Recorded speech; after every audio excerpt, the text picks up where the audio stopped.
Downing Street leaked party sweetened the pot for Starmer as Boris faced hellish backlash from Britons. Revelations of yet another party attended by government officials during lockdown could further boost Starmer if he manages to build on Labour's poll lead momentum. Prime Minister Boris Johnson's leadership is facing its most serious threat yet after an email from his private secretary inviting more than 100 people to a Bring Your Own Booze party in the garden of Downing Street during a coronavirus lockdown in the UK emerged. The incident, which has been dubbed a scandal too many for Johnson, could hand Labour leader Sir Keir Starmer the tools to finally oust Mr Johnson. The email from Martin Reynolds to Downing Street staff leaked by ITV on Monday has put the Prime Minister under pressure to clarify whether he was at the gathering in May 2020 or not. Tom Brooks, Professor of Law and Government at Durham University and Director of the Labour Academic Network, said, "I think this scandal will further boost Starmer as it provides a clear difference between them. His competence versus Johnson's corruption." Professor Brooks described the latest Partygate episode as a clear strength for Starmer. If corroborated by an internal inquiry, the Biob gathering is set to be the most damaging event yet for the future of Mr Johnson's government. Polls have already shown what could be regarded as an obvious shift. The Tories are falling behind Labour, and for the first time in a year, it has been so for over a month. If Sir Keir can capitalise on the trouble, the results could be absolutely fatal to Johnson, Professor Brooks said. He added, he and his team need to accelerate their strengths on competence and compassion in the days and weeks ahead. The Prime Minister is past the point that his behaviour is seen as toxic, but where Starmer is viewed increasingly positively in his own right. Speaking of a desire to bring the country together as he welcomed the new year, Sir Keir last week told people in Birmingham he was ready to tackle some of the UK's most urgent challenges, including repairing after the pandemic, combating the climate crisis, and making Brexit work. He added, "I believe that the best still lies ahead for this country.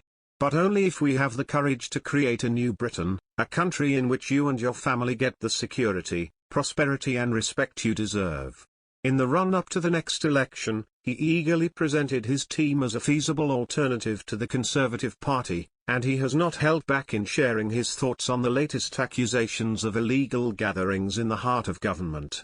The leader of the opposition said on Monday, "Boris Johnson, your deflections and distractions are absurd.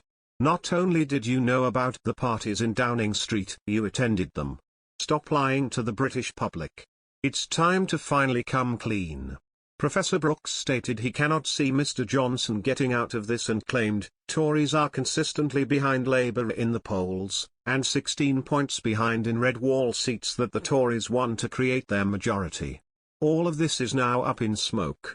The poll the professor referred to, conducted by Delta Poll, surveyed 57 key red wall constituencies in its traditional Labour heartlands. They are viewed as vital to winning back access to number 10. The results show that, if translated into seats, Mr Johnson could lose more than 100 and a lack of majority would offer Sir Keir the chance to at last become Prime Minister. However, the same poll gave Sir Keir a negative score of -6 in his general performance. Though not as low as Mr Johnson's, of -28, it is unclear whether Sir Keir has what it takes to help Labour secure an overall majority, meaning it might be left with no choice but to strike a deal with the Liberal Democrats or the SNP to gain the keys to government. Last month, when asked about the claims of Downing Street parties, Mr Johnson told Parliament all COVID guidance had been followed, no rules had been broken and no party had taken place in Downing Street. Now, if attendance by Mr Johnson to any of the parties under investigation by Sue Gray, the senior civil servant in charge of the inquiry, is confirmed, even Tories are expected to turn their backs to the Prime Minister. Conservative backbencher Nigel Mills said at BBC News on Tuesday, "It is utterly untenable, we have seen people resign for far less than that. If the Prime Minister knowingly attended a party, I can't see how he can survive having accepted resignations for far less.